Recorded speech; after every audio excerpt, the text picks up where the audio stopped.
और अब बारी है हमारे अगले पैनल की। अगला पैनल जो बेहद खास है, PM team pre military training. और ये अग्निवीर योजना जो हिंदुस्तान में है उसको सपोर्ट करने वाली, इसको संबल देने वाली ये टीम है जिन्होंने एक नई शुरुआत की है। शुरुआत दिव्यांगों के लिए, उन लोगों के लिए जो हुनरमंद हैं, उन्हें और बेहतर बनाया जा सकता है, उनके लिए प्रोजेक्ट दिया लॉन्च किया गया है। पीएम टीम से हमारे साथ जुड़ने जा रहे हैं chairman of PM team, director technical head engineer Anuj Prasad Singh. Anuj ji, स्वागत है आपका मंच पर। आइए, आग्रह है आपसे missile engineer Sanjay Dandona, strong man of Chhattisgarh Dharamvir Singh, और इसके साथ ही हमें ज्वाइन करेंगे motivational speaker, director and producer Raju Hirwani ji. ये चर्चा बेहद खास होने जा रही है क्योंकि प्रदेश में दिव्यांगों के लिए एक नई सोच और क्या हो सकती है, इसकी पूरी जानकारी पीएम टीम देने जा रही है, जो गांव-गांव तक पहुंचती है, स्कूलों तक, बच्चों तक पहुंचती है। ये इस पीएम टीम से हम चर्चा की शुरुआत करेंगे।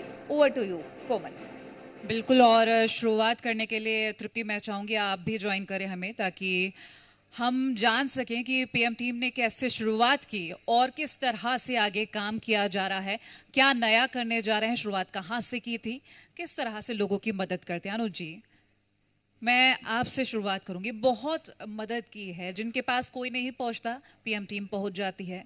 शुरुआत कैसे हुई थी, कहाँ से प्रेरणा मिली आपको, और अब आगे क्या क्या करना है, बताइएगा। थैंक यू जी छत्तीसगढ़, आप सभी को, इस टीम को और हमारे व्यूवर्स को जो ये प्रोग्राम अभी देख रहे हैं और देखने वाले हैं, ख़ास तौर से जी की पूरी टीम को बधाई, मैडम को नमस्कार, साहब को भी नमस्कार, मंत्री जी को। एक शुरुआत करने से पहले मैं एक जानकारी देता हूँ कि मंत्री जी जो हैं हमारे श्याम बिहारी जायसवाल जी माननीय, वो हमारी एक साइट के इनॉग्रेशन में आए थे बृजमोहन अग्रवाल जी के साथ पेंड्रा, गोरला पेंड्रा में, अगर ध्यान में हो आपको तो। एनीवे, तो मैं अपनी बातों की शुरुआत करूंगा एक बहुत ही प्यारी बात से कि जो सामर्थ्य होता है वो कायनात को अपनी मुट्ठी में रखता है और कायनात जिद्दी दिलों से मोहब्बत करती है। तो जो मिलिट्री के लोग होते हैं और डिफेंस के लोग होते हैं वो परिपूर्ण होते हैं और उनका जो साहस और दृढ़ निश्चय है, मैं समझता हूँ कि हम सभी भारतीयों में है वो। तो शुरुआत जो हुई थी हमारी, उसका मैं एक एग्जाम्पल दूंगा। थोड़ा मैं नाम में कन्फ्यूजन होता हूँ तो थोड़ा देखना पड़ेगा इसके लिए सॉरी। एक हमारी आईएएस है, मैं जानकारी में डालना चाहता हूँ खासतौर से मैडम के, उनका नाम है अनुराधा अग्रवाल जी, जो 2017 बैच की आईएएस हैं। और वो जो मैम है वो छत्तीसगढ़ की ही हैं, वो दिव्यांग हैं। और सबसे मज़े की बात और सबसे जो प्रेरणा देने वाली बात ये है कि उनकी एक 10 साल की बिटिया है और वो सेकेंड प्रेगनेंसी में आईएएस इंटरव्यू देने के लिए दिल्ली आई थी। तो ऐसी देवी को, ऐसे जज्बे को दिल से सलाम है और वो प्रेरणा स्रोत है उन सभी दिव्यांग बच्चों बच्चियों के लिए जिन लोगों का मन टूटा हुआ है, जिन लोगों को ऐसा लगता है कि हम कुछ नहीं कर सकते इस समाज के लिए, इस दुनिया के लिए। तो जो उनका एक सक्सेस रेट है, और सक्सेस रेट किसी का भी होता है जो 5% की हम समझते हैं कि स्ट्रैटेजी होती है और 95% का माइंडसेट होता है किसी भी चीज़ को अचीव करने के लिए। मैंने कई जगह एग्जांपल दिया है कि ये शुरुआत जो हुई थी वो कहाँ से हुई थी। तो एक छोटी सी घटना घटी थी कि मैं धमतरी की तरफ जा रहा था और एक महिला को देखा था जो लंगड़ाते हुए वहाँ से चल के वो मेरे अपोजिट रोड पे थी और मैं निकल गया, उनको देखते हुए नज़र पड़ी थी मेरी उन पर। एक छोटा बेबी था उनके हाथ में, इसलिए। और जब मैं वापस आ रहा था 7 घंटे के बाद तो देखा कि वो वापस से वो चलती हुई जा ही रही हैं। बहुत करुणा का भाव आया मेरे मन में कि ये लंगड़ाते हुए जा रही है यार, इनकी कोई मदद क्यों नहीं कर रहा। तो मैंने रुक के पूछा कि दीदी कोई मदद की ज़रूरत है क्या। तो बोले कि भाई मुझे राजनांदगांव जाना है और मेरे पास में पैसे नहीं है, मैं प्रेग्नेंट हूँ, सेकेंड प्रेगनेंसी। मेरा उस दिन मुझे ऐसा लगा कि हरि ने ना शायद एक बीज बो दिया है कि कुछ तो भी करना पड़ेगा। हरि कहते हैं कि मैं हरि का मानने वाला हूँ इसलिए हरि की बात कहूँगा कि हरि कहते हैं कि जो समाज द्रौपदी के चीरहरण पे भी चुप रह गया, द्रुपद की बिटिया की बात पे नहीं बोल पाया, पांडवों की बीवी के लिए कुछ नहीं कह सका, वो समाज से आपको लड़ना ही पड़ेगा, चाहे कितनी भी बड़ी शक्ति हो आपके सामने में, आपको उससे। और ऐसा है कि अगर आपके अंदर जज्बा है कुछ करने का, चाहे वो दिव्यांग हो चाहे वो नॉर्मल कोई भी हो, तो आपको आगे बढ़ना तो पड़ेगा। तो being a scientist, being an engineer, मेरी जो एजुकेशन है वो मैं समझता हूँ कि किसी चीज़ को रिसीव करने के लिए नहीं हुई है। हर दुनिया में हर वो चीज़ जो है वो किसी न किसी को सर्व करने के लिए। सपोज एक पंखा भी चलता है तो आपको हवा देता है, वो सर्व करता है। आम का पेड़ आम का फल खुद नहीं खाता, आप खाते हैं। तो हर चीज़ जो है वो दूसरे को सर्व करने के लिए, तो हम क्यों चुप हैं, हमको भी ये सर्व करना चाहिए। और इस बात से भाव आया, पीएम टीम ने डिसाइड किया कि हम जो है अब दिव्यांगों के लिए काम करेंगे। चूंकि हम ऑलरेडी मिलिट्री ट्रेनिंग के प्रोडक्ट्स बना रहे थे, तो अब हम इस फील्ड में आएंगे और हम दिव्यांगों के लिए ये प्रोडक्ट्स बनाएंगे। सबसे इंपॉर्टेंट बात यह कि पैन इंडिया में, इवन पैन वर्ल्ड में ये पहला हमारी पहल है और हमने फर्स्ट टाइम शुरू किया है। तो मैं समझता हूँ कि छत्तीसगढ़ ही नहीं, पूरे देश ही नहीं बल्कि ग्लोबली लोगों को इससे बहुत लाभ होगा, खासतौर से दिव्यांगों को, और आम जनमानस के लिए तो हम काम कर ही रहे हैं। बिल्कुल। और आपने जहाँ तक जज्बे की बात की, तो दिव्यांगों में एक अंदरूनी हुनर होता है जी। तो इस पर भी मैं बात करूंगी। धर्मवीर जी आपके साथ जुड़े हुए हैं। धर्मवीर जी पैरा ओलंपिक खेल चुके हैं और लगातार आपने कई मुकाम भी हासिल किए हैं। ऐसे में आप क्या सोचते हैं, आज आप पीएम टीम के साथ जुड़े हुए हैं, अपनी थोड़ी जर्नी आप साझा करिए ज़रूर। मैंने पहले से जी मध्य प्रदेश छत्तीसगढ़ का मैं बहुत धन्यवाद करता हूँ और नमस्कार। मैं छत्तीसगढ़ में जब पहला कॉम्पिटिशन खेला था मैम, तो नॉर्मल लोगों में खेलते थे हम लोग, तो उसी में मैं 30 बार स्ट्रॉन्ग मैन बना था। पर उसमें जो 20 बार बना हूँ वो मैं सम्मान लोगों के साथ खेल के मैं 20 बार स्ट्रॉन्ग मैन बन चुका हूँ। और 10 में जब मैं 20 बार खेला, उसके बाद मेरे को फिर कैटेगरी दी कि डिसेबल का अलग कंपटीशन हुआ जाए। फिर उसके बाद वो मैंने कैटेगरी बनाई, तो उसके बाद मैं 10 स्ट्रॉन्ग मैन उसमें जीते, और मास्टर सीनियर और वर्ग में मैंने कम से कम 30 time strong man gold medal जीत चुका हूँ। बहुत शानदार। बिल्कुल। और ये जैसे कि अंदरूनी हुनर की तृप्ति आप बात कर रहे थे, ये वही हुनर है जो आपको दुनिया में निखारता है, उभारता है। राजू हिरवानी जी, आप पीएम टीम का एक अभिन्न हिस्सा हैं, एक अभिन्न अंग है, मोटिवेशनल स्पीकर हैं। कई बार लोगों को मोटिवेट करते हैं तो ऐसा लगता होगा कि मैं और कुछ भी करूं, शायद उसी के लिए आप पीएम टीम से भी जुड़े और आगे भी बहुत सारे काम करने होंगे। लेकिन कैसे विचार आया और किस तरह से आगे बढ़ रहे हैं, पीएम टीम से कैसे जुड़े आप? क्योंकि आप मोटिवेशनल स्पीकर भी हैं, आप बहुत सारे लोगों से बातचीत करते होंगे, लगता होगा कि हाँ इसको ज़रूरत है और मुझे कुछ ऐसा करना चाहिए जिसके लिए टीम की ज़रूरत है। जी छत्तीसगढ़ को मेरा नमस्कार, मंत्री महोदय जी लोग को भी मेरा नमस्कार। बेसिकली पीएम टीम जो है वो मिलिट्री ट्रेनिंग के अलावा अभी जैसे दिव्यांगों के लिए हम काम कर रहे हैं। जैसे कि हमारे आदरणीय प्रधानमंत्री नरेंद्र मोदी जी ने नया शब्द दिया, विकलांग को दिव्यांग, बहुत बढ़िया कमाल शब्द दिया। लेकिन मैं इसमें एक शब्द बोलना चाहूँगा। मेरी जो सोच है, और हम लोगों ने पिछले 13 साल से, मैं और अनुज भाई दिव्यांगों के लिए कुछ ना कुछ करने की कोशिश करते रहते हैं। तो मैं यही बोलूँगा कि विकलांगता जो होती है वो शरीर में नहीं होती है, वो सोच में होती है। तो इस सोच को हटाना सबसे इम्पॉर्टेंट है। जनरली छत्तीसगढ़ में अभी 33 जिले हैं और 33 जिलों में 25 जिलों में अभी दिव्यांग स्कूल्स हैं जहाँ पे एक एजुकेशन मिलता है उनको। बट एक बेसिक एजुकेशन के अलावा दिया जो हमारा प्रोजेक्ट है, जिसमें हम योगा और एरोबिक्स को इन्वॉल्व किए हैं। आप देख रहे हो कि आज छत्तीसगढ़ हो या स्पेशली छत्तीसगढ़ को मैं टारगेट करूँगा, पूरे विश्व में जब पैरा ओलंपिक चल रहा था तो हमारे छत्तीसगढ़ से ऐसा कोई भी बच्चा नहीं पहुँच पाया था पैरा ओलंपिक्स में। तो पैरा ओलंपिक्स एक ऐसा मोटिवेशन है, हर बच्चे को हम नॉर्मल बच्चे जो है जिनके साथ हम विकलांग बच्चों को, दिव्यांग बच्चों को हम खड़ा भी नहीं कर पाते, वैसे में विश्व पटल पे जब इस तरह की चीज़ें घटती है, पैरा ओलंपिक जैसी चीज़ें, तो छत्तीसगढ़ से भी बच्चे पैरा ओलंपिक जैसी चीज़ों में जाना चाहिए जहाँ से उनका भविष्य बेहतर बन सके। वो समाज को एक नया मोटिवेशन दे सके, उनको देख के लोग की सोचे यार कि हम भी क्यों ना इस खेल कूद में, योगा में, अरेबिक में और बहुत सारी चीज़ों में आ सकें। आपने देखा होगा छत्तीसगढ़ में अभी भी ओलंपिक को लेके बहुत कुछ किया नहीं जा रहा, तो हमारी सरकार से भी मांग है। बहुत अच्छा हमारी सरकार काम कर रही है। मैडम तो महिला बाल विकास में ही काम करती है, तो मैडम से मैं स्पेशली बोलूँगा कि दिव्यांगजनों के लिए स्पेशली आप और अच्छा करें, क्योंकि जब तक देश को अगर 2047 का जो हमने टारगेट रखा हुआ है उसमें एक दिव्यांगता को भी एक बढ़िया जगह देना बहुत इंपॉर्टेंट है, मुझे ऐसा लगता है। और आपने देखा होगा ऐसे हम में से सब ने रामायण देखी होगी, है ना, और हमने से सब ने ऐसे कई सीरियल देखे होंगे। आप देखे होंगे कि रामायण में जो रविंद्र जैन जी हैं, पुरानी रामायण में जिन्होंने म्यूजिक दिया था, गाना गाया था, उनके कंपोजिशन आज भी हम सुनते हैं, तो वो एक दिव्यांग थे।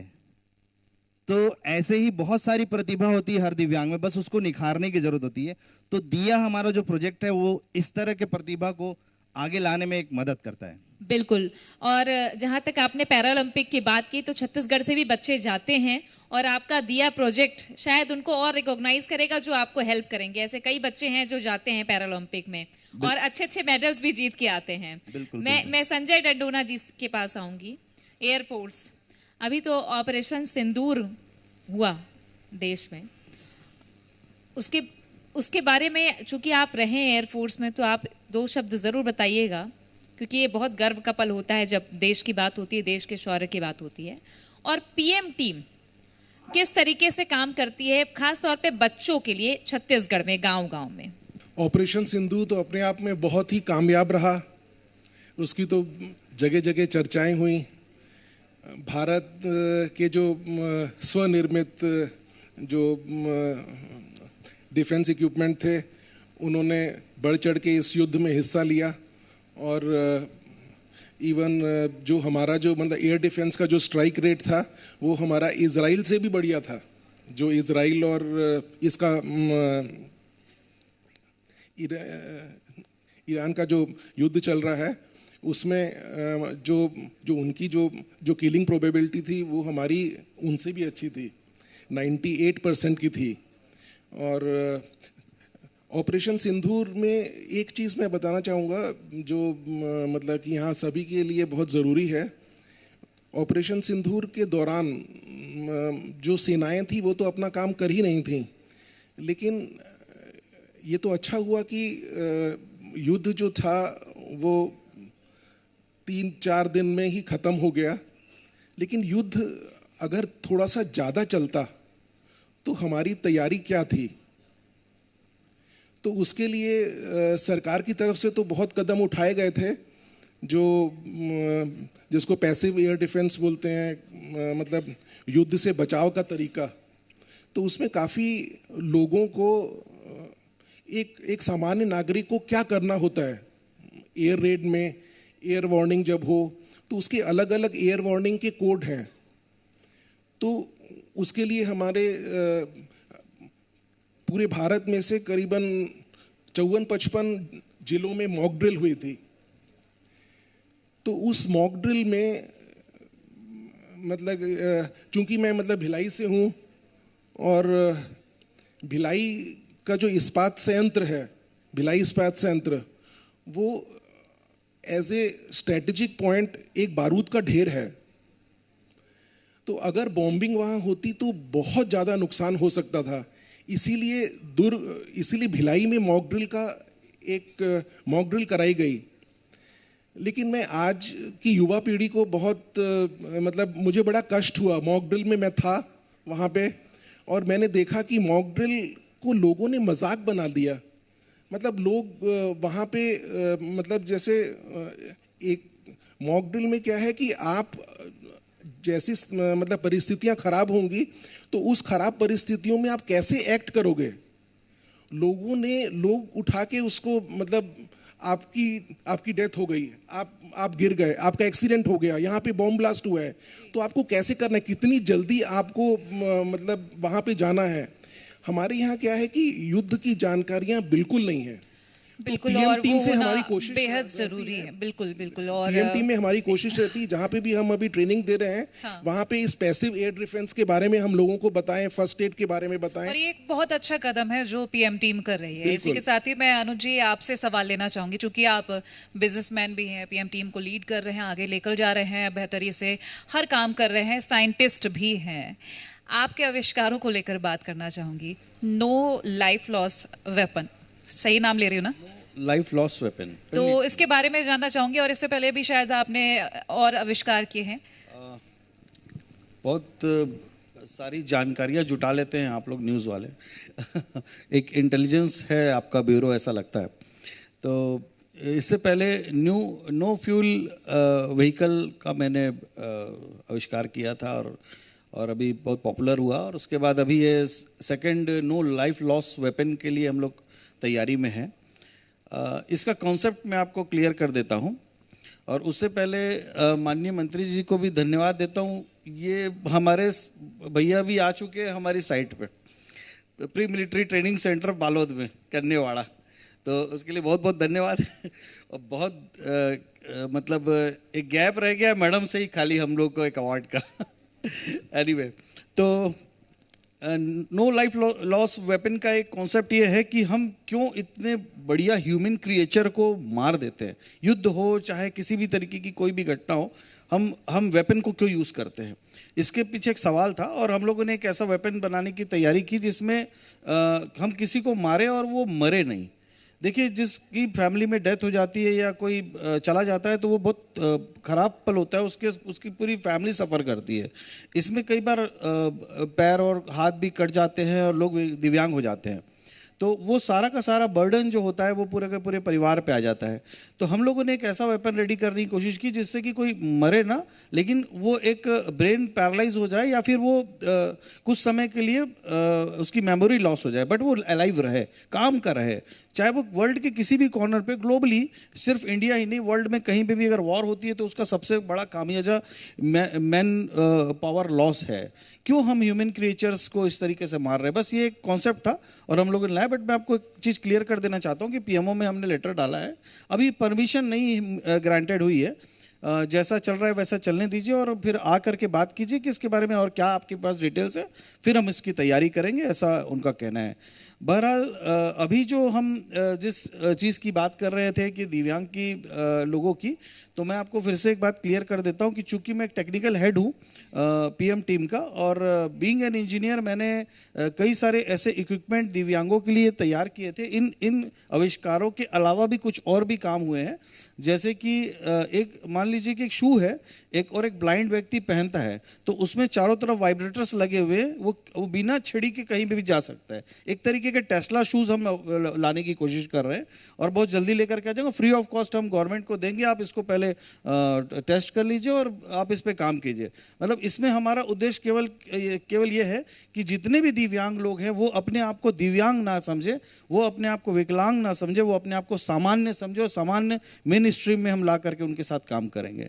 इसी वजह से दिया का जो है जन्म हुआ प्रोजेक्ट का। और दिया प्रोजेक्ट में सारी जो वस्तुएं हैं जो भी हम लोगों ने अभी तक लॉन्च करी है, उसमें वो एक्सरसाइजिंग यूनिट्स हैं, ताकि बच्चों को बहुत सारी भविष्य की जो है उपलब्धि हासिल हो सके, चाहे पैरालंपिक हो चाहे कुछ भी हो। देखिए क्या है कि डिग्रीज जो होती है ना किसी भी इंसान की, जैसे मैं एक इंजीनियर हूँ, तो डिग्रीज जो होती है वो तामील की रशीदें होती है बेसिकली, राइट। और जो असली किरदार है ना, वो आपके व्यक्तित्व में झलकता है कि आप क्या करना चाहते हैं। एम्पैथेटिकली इस चीज़ को अगर आप समझे कि एक दिव्यांग का जीवन सामान्य नहीं है, तो फिर आपको कहीं से भी इसकी कोई प्रेरणा लेने की कोई ज़रूरत नहीं होती। वो अपने आप जज्बातों में जाहिर हो जाता है कि क्या जज्बातों को जाहिर कर रही है ये पीएम टीम। इनके लिए जोरदार तालियां बजाइए आप सभी। एक तरफ तो मोटिवेशनल स्पीकर हैं, दूसरी तरफ आपने ब्रांड एम्बेसडर बनाया धर्मवीर जी को। सेना का शौर्य क्या है थोड़ी जानकारी। संजय जी और अनुज जी तो ऑलराउंडर हैं जिन्होंने बहुत शानदार बात कही है, और मुझे लगता है कि ये जो पीएम टीम है जो दिव्यांगों के लिए इतने सारी सुविधाओं के बारे में सोच रही है, और सबसे बड़ी बात ये कि सरकार को सीधे मदद करने को तैयार है। माने ये कि दिव्यांग जन और बेहतर जिंदगी जिए, इसके लिए पीएम टीम काम कर रही है। बहुत शुक्रिया आप सभी का हमारे साथ जुड़ने के लिए। ओवर टू यू कोमल। शुक्रिया तृप्ति। और लगातार इमर्जिंग छत्तीसगढ़ में रायपुर में आज हम बात कर रहे हैं विकास को लेकर, अलग अलग क्षेत्रों को लेकर सवाल जवाब कर रहे हैं। ये सवालों का सिलसिला यहाँ थमेगा नहीं, आगे भी जारी रहेगा। रुक रहे हैं एक छोटे से ब्रेक के लिए, जल्द हाजिर होंगे।